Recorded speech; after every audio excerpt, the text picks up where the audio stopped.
This is Singapore, an island nation off the southern tip of Malaysia in Southeast Asia. There are almost 6 million people living on this island, and it's a magical, futuristic place with architecture that can't be seen anywhere else on the planet, including the famous super trees. Huge 16-story structures that have an astounding 163,000 plants of over 200 species living on them. So I'm here for one day and then it's off to a few other countries in Southeast Asia, but I'm here for just enough time to sample the local cuisine in both local restaurants that are popular with the locals and tourist places that you can't miss when you make it here to Singapore. So I just arrived in Singapore, and over the next 24 hours I'm going to check out some of the hawker centers and some of the food that can be found here in Singapore. I'm Dave Kaufman, and this is Dave Kaufman Eats the World.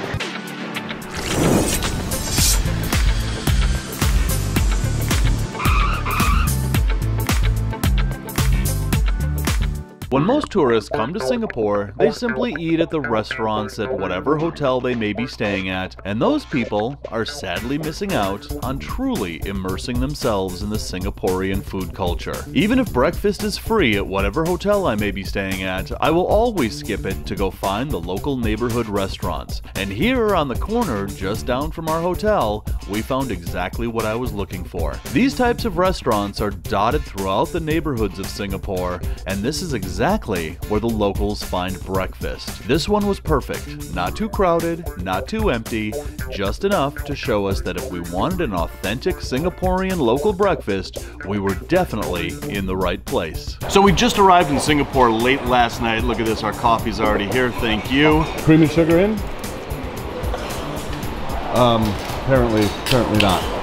That doesn't look creamy and sugary to me, does it? Look at the bottom. Oh wait, let's stir that up. That'll be condensed milk. Oh yeah, there we go. All right, now we got it. Still doesn't look very creamy and sugary.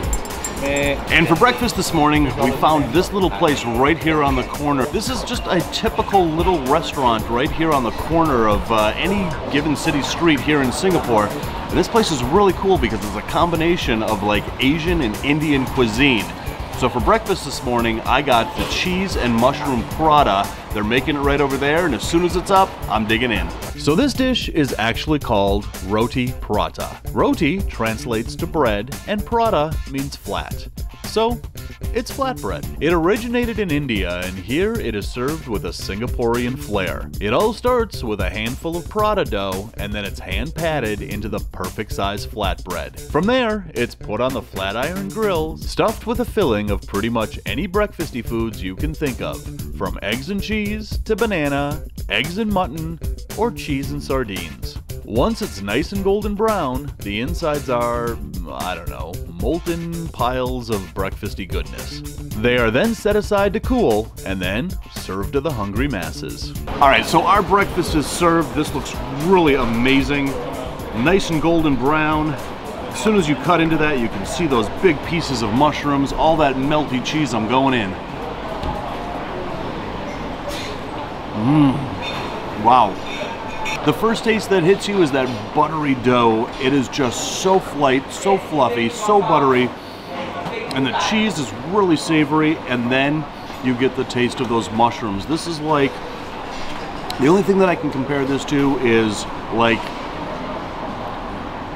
a mushroom and cheese omelet in the United States. Good, Dave, good. But this is one of the traditional breakfasts that you will find here in Singapore. It is absolutely delicious. And not only is it delicious, it's pretty cheap.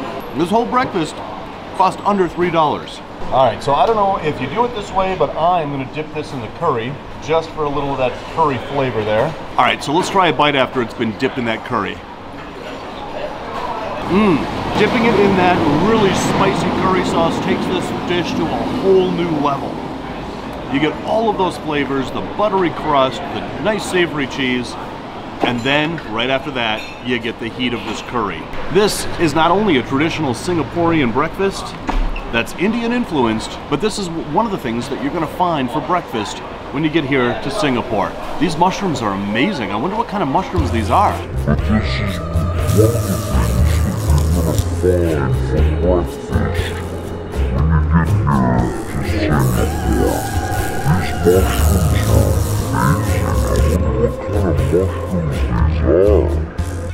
So continuing on with our day, we visited the zoo, and if you're interested in those videos, check out my other channels, Dave Kaufman's Adventures and Dave Kaufman's Reptile Adventures. Those links are in the description below. But as night fell, we wanted to see one of Singapore's signature tourist destinations, and what is now maybe one of the most famous places in the world, the Super Trees at Gardens by the Bay. After we saw the light show, we were getting hungry for dinner, and it just so happens that one of the coolest hawker centers in Singapore is literally right here under the trees, the Jurassic Nest Food Hall. This hawker center is the first of its kind in Singapore, with hourly shows where the dinosaurs come alive and an educational trail that guides you as you discover the facts about the early species of flora and fauna that existed in prehistoric times.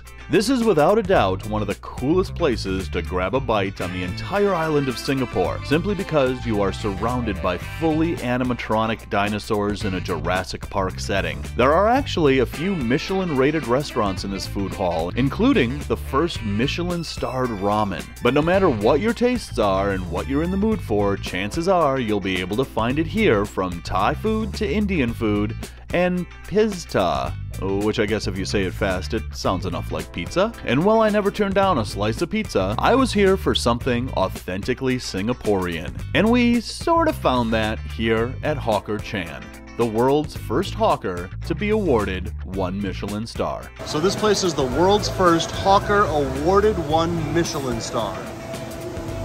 Was it awarded only 1 Michelin star? Only 1 out of 5. All right, we're eating here anyway. All right, so look at that thick cut bacon in this window. We've got chickens roasting right here. Bacon. All right, so I wanted to get the roasted duck, but they're out of the roasted duck. So I'm settling for the soya sauce chicken noodle. That could be good. Let's give that a try. All right, so it's really loud in here and it's very busy, even though this place closes in like an hour. We made it here just in time. But this place is one of the coolest places that you can take kids to, and there's dinosaurs all over the place. So what I got was the soya sauce, chicken and noodles, and I got their flower tea. This is the only drink that they had there. So I'm gonna crack this open and give this a taste here.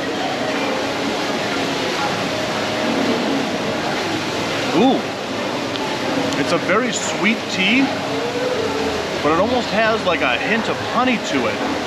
Very flowery, very sweet tea. I really like this. Yeah, that's good. You know, when a place like that only has 1 drink, your options are limited, so I'm glad I actually like this. But right now, I'm gonna dig into this meal. I'm gonna start with these noodles. I'm just gonna get these nice and coated in that soy sauce. Looks like we've got some peppers in there, some red pepper in there, a little bit of onion, lots of oil. I'm just gonna soak up all of those flavors into these noodles before I give these a try. Looks like we got some bok choy on the side here, and that chicken looks just absolutely amazing. Oh yeah. Let's get a big fork full of those noodles. All right, let's dig into these noodles. One of the things I don't have is I didn't have any napkins. Like I've said in other videos though, that's what sleeves are for. But those noodles really have a very distinct texture, very different than you're going to find in other Southeast Asian countries.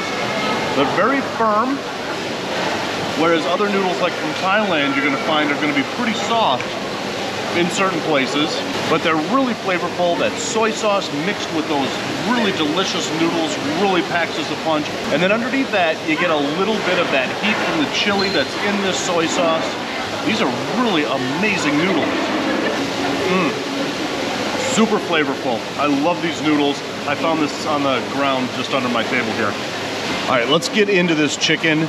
That looks so crispy, so juicy. And I love how they kept that really crunchy looking skin on there, but just look at that meat. It is so juicy, so tender. I'm gonna lap up some of that soy sauce with this piece. Man, that looks good. All right, I'm just gonna take a big old mondo bite of this chicken here. Okay, that's surprising. Chicken is served cold. I expected this to be a hot meal. It's not. Maybe they served it that way because they're closing in an hour. Maybe it is served this way. I don't know. If you've ever been to Singapore and ever eaten here, comment below. Did you get cold chicken here or did you get hot chicken? But this kind of has the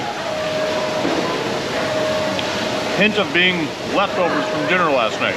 Now that I finished my dinner here, I gotta say, you come here for the ambiance. Right outside are the super trees. Those are those big iconic trees that light up and they do a show at night. That's why we came here tonight. So if you want to eat in a really kind of interesting ambiance with all these animatronic dinosaurs around, come here for that. For the food, it's basically what you're gonna find in any kind of food court anywhere in the world. It's not really all that amazing food-wise. Ambiance-wise, this is a place you have to come to when you come to Singapore. So that's my 24 hours here in Singapore. This is a really amazing city. I really encourage all of you to come to the city and check it out at least once in your life. There is so much more to the city than just the food. So if you're hungry for more, there's a video to check out. If you're starving for more, there's a playlist to check out right there. So I'm at the airport. Maybe I should do a food video here. Which I'm gonna do, and that video is coming up soon. I can't think of anything more to add to this. I'm gonna go find some food.